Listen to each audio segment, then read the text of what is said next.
Everyone, Mrs. V here, and today we are going to talk about the different ways you can represent organic compounds. So let's get the whiteboard on and learn some of the secrets of organic chemistry.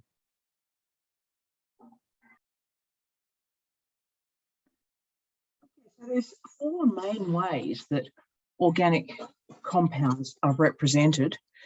These are molecular formula, structural formula, the condensed structural formula, and the skeletal formula. And each of these have their own advantages and disadvantages. So what does each show? The molecular formula shows all the different atoms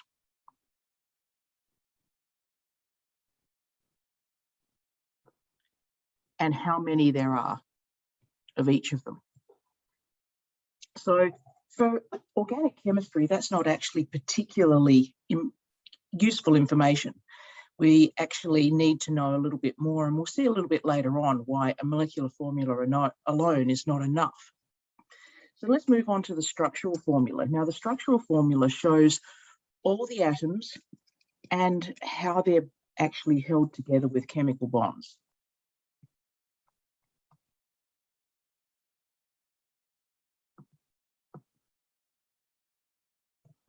Now, the structural formula gives us very useful information because it actually shows the layout of all of the atoms in the compound, but it is tedious to draw.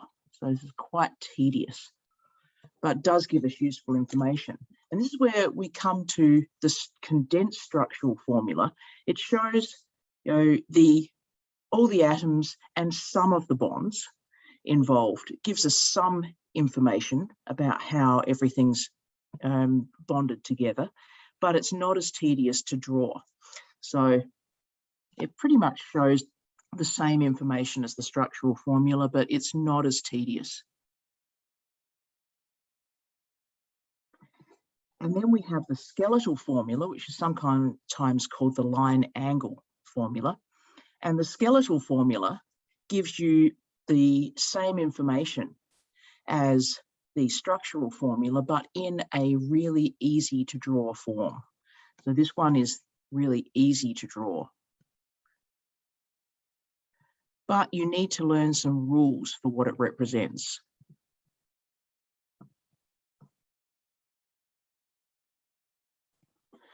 So we're going to go through a few examples, and we're going to go through and look at all of these formulae and how you draw them. So let's start with a simple one, hexane. Now, you may have used molecular modeling kits to build these molecules, and if you're doing organic chemistry, then you generally will have the molecular modeling kits out. So this would be the molecular model of hexane. So to get the molecular formula, we need to know all the different atoms and how many of each there are. And you can see here that the carbon atoms are the black ones and the hydrogen atoms are the white ones. So if we do a count on the carbon atoms, we can see there's 1, 2, 3, 4, 5, 6 of them. So that means for the molecular formula, it would be C6. And then for the hydrogens, we've got 1, 2, 3, 4, 5, 6, 7, 8, 9, 10, 11, 12, 13, 14. So it would be H14. But you can see that molecular formula doesn't give us a huge amount of information. So let's have a look at if we did the structural formula. So if we did the structural formula, then I can draw out the 6 carbons. This is our structural formula.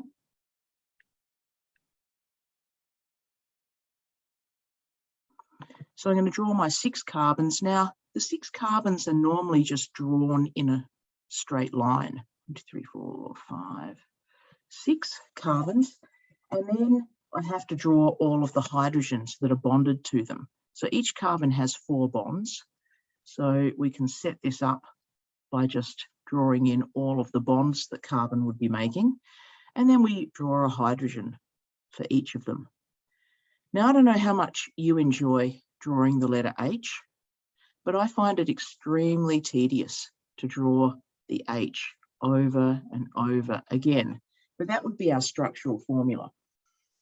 You do sometimes see structural formulae drawn to show the angles that you see in the model. So you might see the structural formula written like this. And then again, 2, 3, 4, put in the bonds for carbons, and then draw a hydrogen for each one. As you can see, this is quite a tedious process. But sometimes you'll see it drawn like that. Now, if you're going to draw the condensed structural formula, it's simply taking each section of the molecule. So we're going to take this carbon section. This is the condensed structural formula.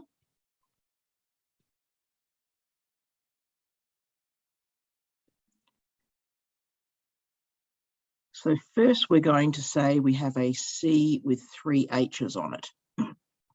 Then we're going to take the next part, which is a C with 2 H's.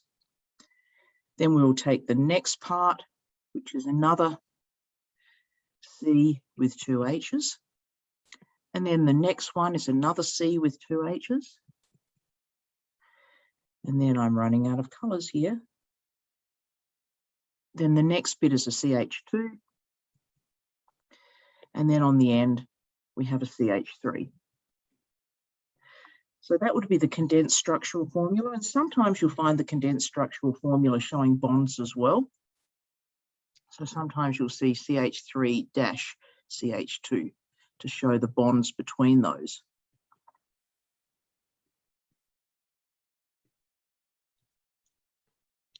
So that brings us to our final formula, which is my favourite, which is the skeletal formula. Now, the skeletal formula has a couple of rules.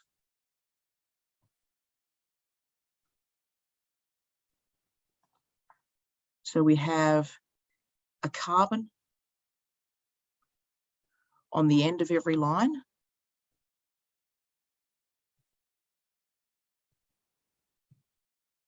And we assume that it has the correct number of hydrogens.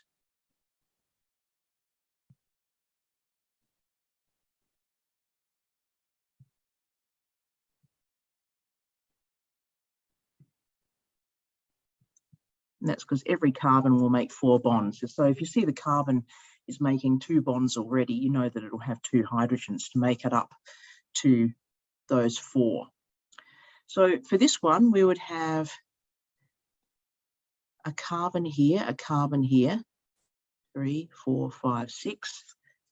And we will just assume the right number of hydrogens. So that's the skeletal formula for hexane. Now, I've got another example that's very similar, which I want you to try on your own. So pause the video and have a go at heptane. All right, so let's have a look at the different formulae that we have for heptane. So we're going to count for the molecular formula. We're going to count the number of each type of atom. So carbons, we've got 1, 2, 3, 4, 5, 6, 7. In fact, hept is the prefix that we use for 7 in organic chemistry. So this is C7. And we've got 1, 2, 3, 4, 5, 6, 7, 8, 9, 10, 11, 12, 13, 14, 15, 16 hydrogens. So it's H16. We want to go to the structural formula.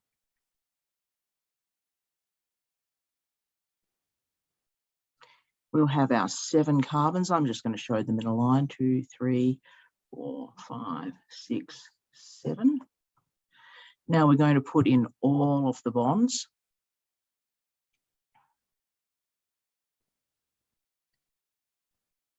And if that wasn't tedious enough, we're also going to put in all of the hydrogens.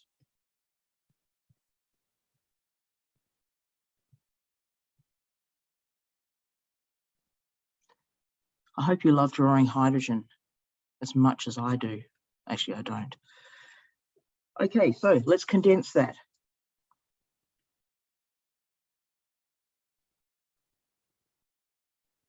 Structural. Condensed structural formula. So we start with a CH3, then we have a CH2, CH2,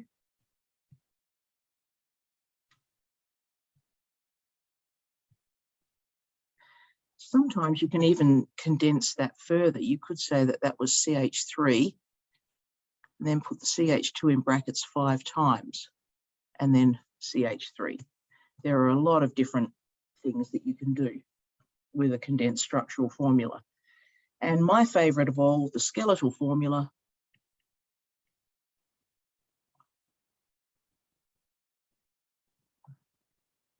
One, two, three, 4, 5, 6, 7. There it is. Easy as. All right, so what happens though if your carbons are not all in a line? In our next example, we've got 2,3-dimethyl pentane, and the carbons are not all in a straight line for this one. So let's have a look at what we do with that. Molecular formula, not a problem.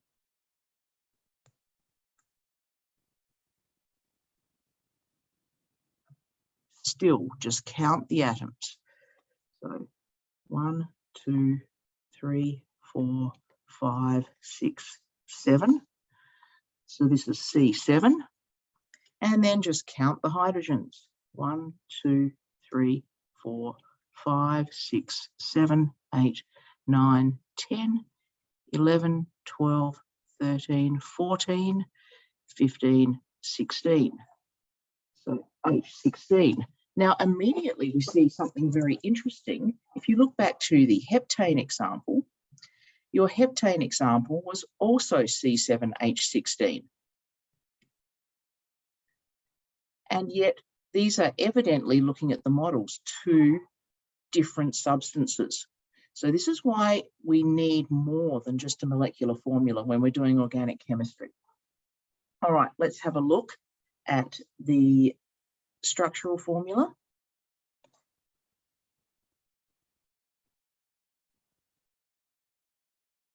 You need to look at the model quite closely here and see that we actually have 5 of those carbons in a line.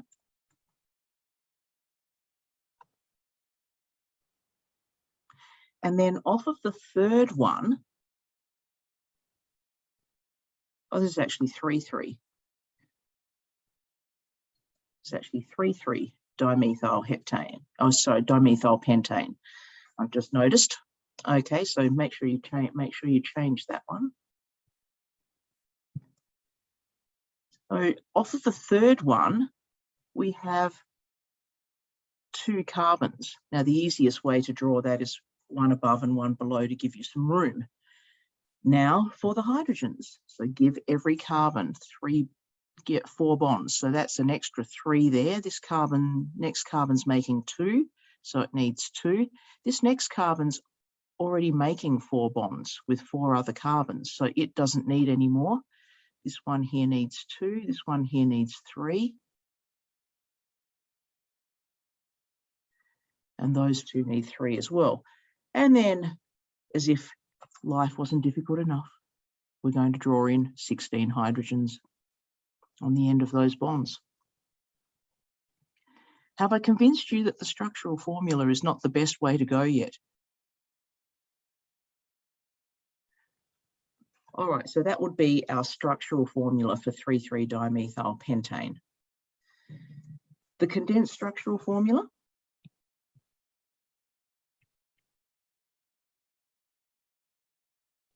All we're going to do is take each section. So we have a CH3, then a CH2.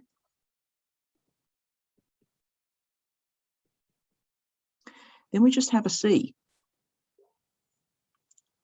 Then a CH2. and then a CH3. And then above, we've got a CH3 above this carbon. And below, another CH3. So generally, I would be drawing those 4 bonds in around the single carbon. And then the skeletal formula, again, we see that we have 5 carbons in a line. So 1, 2, 3, 4, 5 carbons here. So we're going to go 1, 2, 3, 4, 5. And then the third one has a carbon above and a carbon below. Remember, on the end of each line, there are carbons. So that would be our skeletal formula. All right, let's have a look at 2-chloro-3-methyl pentane. So for a chloro group, this is a Cl. This green one here is a chlorine. So molecular formula.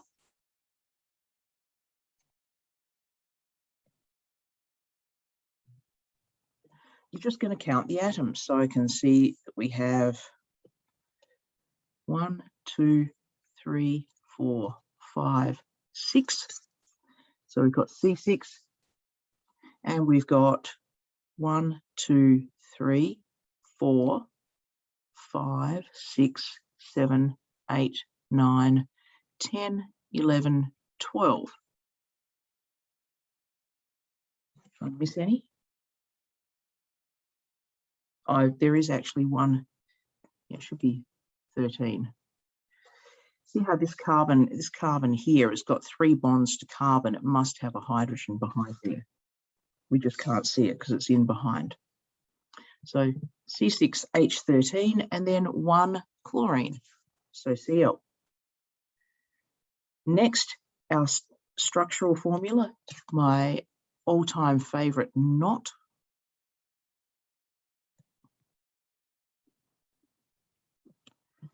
So we have 5 carbons in a line.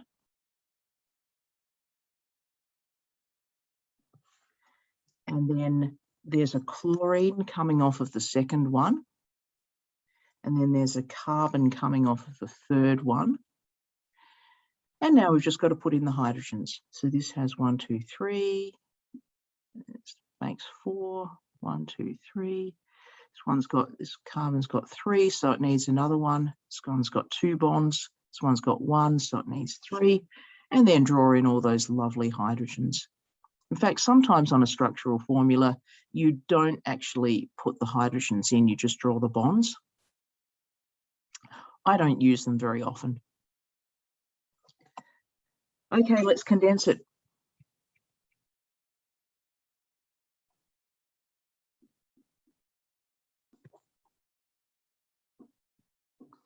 What have we got? We've got a CH3. Then we've got a CH with a Cl. Then we've got a CH with a CH3. Then we've got a CH2. And then we've got a CH3. All right, finally, skeletal. We've got 1, 2, 3, 4, 5 carbons in a line. So that's 2, 3, 4, 5. There's a chlorine off of the second one. I'm going to draw it above. It doesn't matter if you draw things above or below. And I'm going to draw the CH3 on the next carbon below. And there is your skeletal formula. Okay, that's enough for this video. So let's get some more videos going on organic chemistry. So I will see you in the next video.